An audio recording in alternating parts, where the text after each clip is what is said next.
Ce jour-là, samedi 23 août 2008, parcours de Laoshan dans l'ouest de Pékin. En cette veille de clôture des Jeux, 50 vététistes s'élancent pour l'or olympique.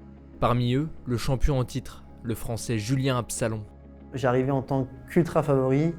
J'étais de 4 années d'ultra domination entre 2004 et 2008. Ça a été assez dur cette année-là de supporter cette pression parce que j'étais attendu, contrairement à Athènes, de la part du public, de la part des médias, mais moi aussi je m'étais mis une pression qui était énorme. C'est que j'étais rentré dans un mauvais cercle où l'obligation de gagner primait sur tout le reste. J'avais plus de plaisir et puis pas d'autre option, c'est-à-dire que la course c'était juste gagner. Gagner, oui, mais à quel prix ? Sous cette pression étouffante, le Vosgien, alors quadruple champion du monde en titre, doute. Quelques semaines avant les Jeux, je me prends une grosse contre-performance au championnat du monde en Italie. Et ça a permis de me remettre dans le droit chemin.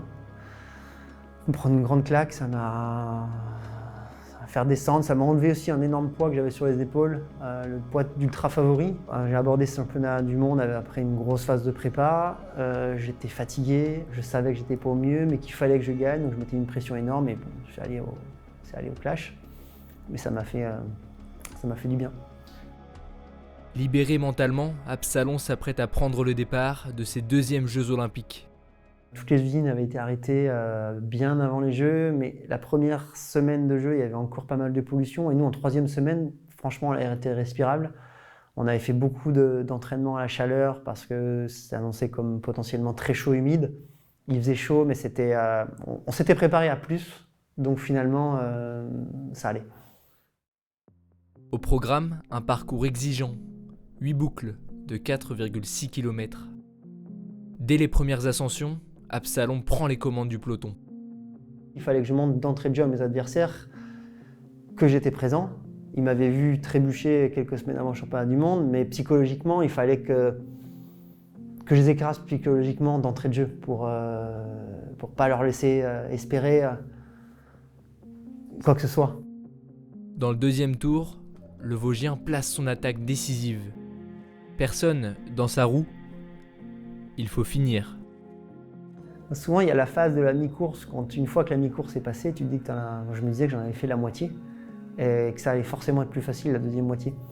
Mais ça, c'est toutes des stratégies mentales pour feinter ton cerveau qui te dit de ralentir. Il faut rester concentré sur l'effort, mais aussi sur le pilotage. J'avais aussi fait des choix matériels un peu risqués, notamment les choix de pneus. Et il fallait que je sois très fin dans mon pilotage parce que j'avais des pneus légers. J'avais misé sur la légèreté, mais qui pouvaient être fragiles. Donc j'avais pas le droit d'aller taper un caillou, donc il fallait que je sois ultra concentré. Une crevaison en VTT, t'as pas la voiture derrière pour changer de vélo, c'est terminé, quoi. Je préférais assurer un petit peu en descente, me donner tout le temps à fond en montée pour avoir un petit matelas et pas être obligé d'attaquer trop fort en descente. Après 1 heure et 55 minutes d'effort, Julien Absalon est seul dans la dernière ligne droite. Le temps de savourer avec le public, de profiter de cet instant hors du temps. À 28 ans, il devient le seul champion olympique français d'Athènes à conserver son titre. Un exploit célébré sur le podium avec Jean-Christophe Perrault pour un doublé tricolore. Très différent de la première victoire, là c'est vraiment le sentiment du travail accompli. Voilà, pendant 4 ans, j'ai dominé et là j'enfonce le clou, je prouve que je peux gagner une deuxième fois de suite. Et voilà, le job done, c'était un carton plein, gagner et en plus faire un doublé français, c'était incroyable.